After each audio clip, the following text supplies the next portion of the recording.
नमस्कार, मैं हूँ गीतांजलि और आप देख रहे हैं सूर्य आदित्य न्यूज। अब खबरें विस्तार से।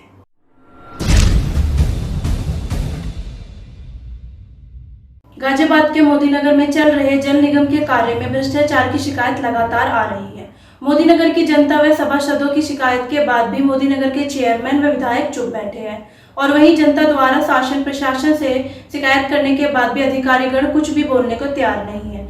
मोदीनगर में हल्की सी बारिश होने के बाद रोड पर पानी भर जाता है, लोग घरों में कैद होने को मजबूर है। क्या नाम आपका और कहाँ रहते हैं? मेरा नाम बिशनपाल भारती, मुल्तानीपुरा मोदीनगर में रहता है। क्या जल निगम ने आपके बाहर भी खोद रखा? क्या समस्याएं आ रही हैं? जल निगम ने तो पूरे शहर के अंदर जो है खुदाई कर करके लोगों को परेशान कर रखा। हमारे मोहल्ले के अंदर भी दूर से दूर तक चारों तरफ गड्ढे और कीचड़, इस बारिश में निकलना बड़ा मुश्किल हो रहा है और नौबत यहाँ तक आ गई है, लोगों को पैर स्लिप कर करके लोग गिर भी गए, चोट भी लग गई हैं और ऐसी उसमें ना कहीं आने को बन सकता है ना कहीं जाने के लिए बन सकता है। बहुत बड़ी परेशानी पैदा हो रही, कोई सुनने को तैयार नहीं।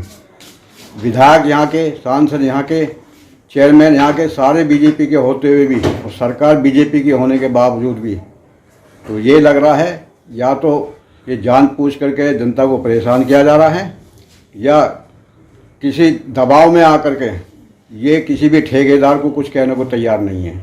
पब्लिक बहुत दुखी है। क्या इसमें भ्रष्टाचार भी हो रहा है? बिल्कुल, संभावना तो साफ सीधी नज़र आती है।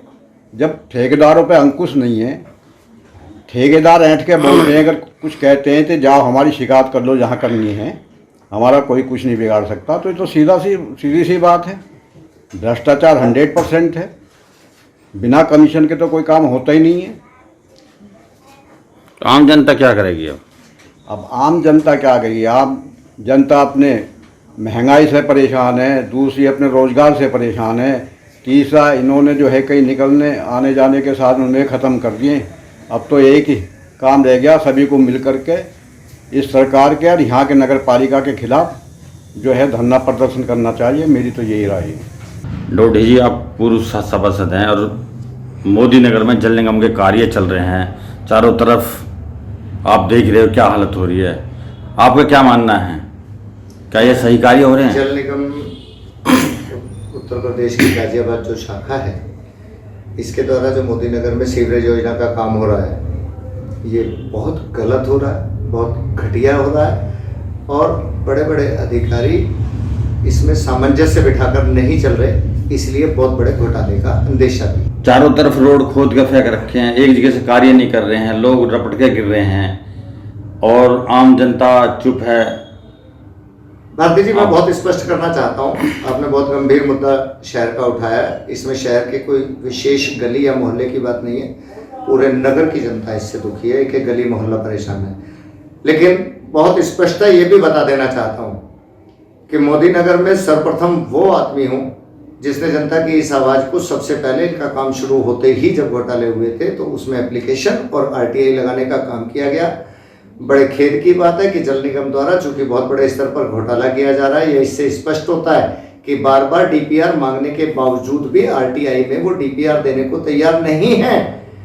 जहां पाइपों के नीचे बदरपुर बिछना चाहिए वो नहीं है, पाइपों को सेट करने के लिए कहीं भी ईंटें नहीं लगाई जा रही, पाइपों को एक दूसरे पाइप से जोड़ने के लिए कहीं पर मसाले का इंतजाम नहीं किया जा रहा, जहां जहां मेन होल या मेन टैंक बनाए जा रहे हैं वहां कोई मार्केटिंग नहीं की जा रही। कई बार तो लोग उसमें गिर भी गए हैं, एक्सीडेंट हुए हैं। इसके बावजूद भी हमने कई बार जब आवाज उठाई, अधिकारियों से मिले, RTI लगाई, एप्लीकेशन लगाई, तो जल निगम के अधिकारी वार्ता करने के लिए आए भी थे।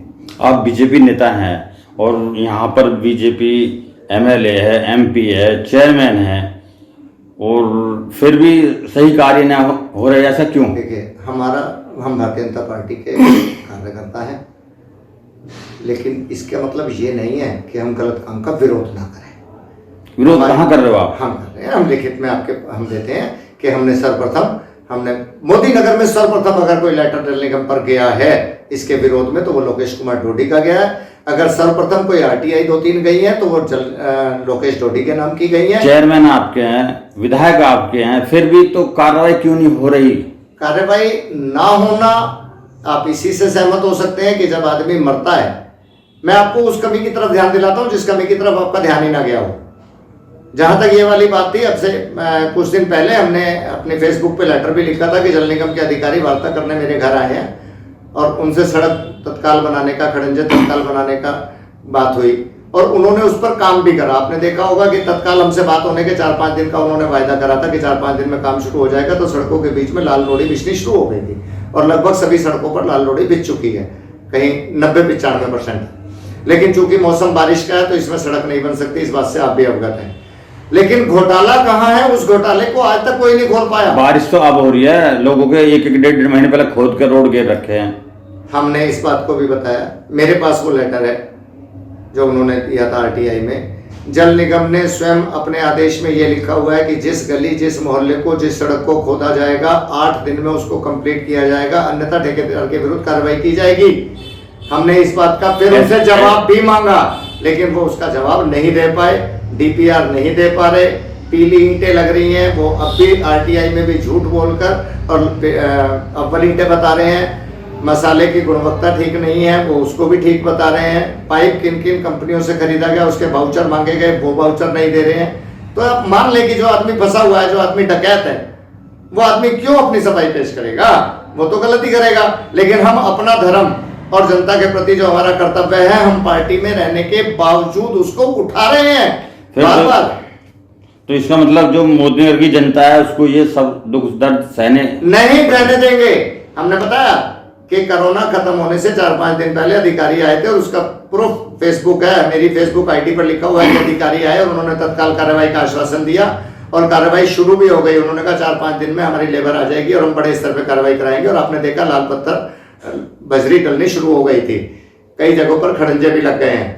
लेकिन चूंकि तारकोल और पानी का बहर होता है, इसलिए थोड़ा सा अगर बरसात रुके, हम उस ओर अग्रसर है, हमारी निरंतर वार्ता चल रही है, उस ओर अग्रसर है और बहुत जल्दी सड़कों का निर्माण जैसे ही बारिश में थोड़ी सी राहत मिलेगी उस काम को करा दिया जाएगा।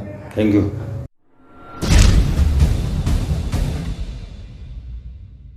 गाजियाबाद के मोदीनगर में कोविड आपदा के दौरान निरंतर सक्रिय रहने वाली संस्था निष्काम सेवा जत्था मोदीनगर द्वारा द्वितीय कोविड वैक्सीनेशन कैंप का आयोजन किया गया। निष्काम सेवा जत्था की ओर से आप वैक्सीनेशन करा रहे हैं, दूसरी बार है। पहले कितने लोगों को हो गई थी वैक्सीनेशन और अब कितने लोगों को हो जाएगी? देखिए, जब हम लोगों ने पहला वैक्सीनेशन कैंप लगाया था तब लगभग 300 प्लस लोगों को हमने जो है वैक्सीन लगवाई थी और आज भी हमारा टारगेट लगभग 300 से 350 या 400 तक ले जाने का है, क्योंकि कोविड की जो तीसरी संभावित लहर का जो बार सुरपुहार से शुरू हो गई है, तो लोगों को भी अब वैक्सीन लगवाने का बिल्कुल सही जो क्रेज़ है, इच्छा है, तो हम उसी अनुसार चल रहे हैं। और आज हम लोगों का टारगेट लगभग 350 या 400 वैक्सीन लगाने का है। खाने पीने की व्यवस्था कर रखी है इनके लिए। राहत रसोई में अगर कोई भी चीज़ होती है तो वो बिना लंगर के तो हो ही नहीं सकती है, क्योंकि हमारे सिख धर्म में यही बताया गया कि सेवा और लंगर साथ साथ चलता है। तो आज भी जो कैंप लगा, इसमें हम लोगों ने सभी के लिए, जो भी वैक्सीन लगवाने आ रहे हैं, सभी के लिए लंगर के रूप में कड़ी चावल की व्यवस्था की है, चाय की व्यवस्था की है और एक प्रसाद के तौर पर हम लोग ये सेवा कर रहे हैं।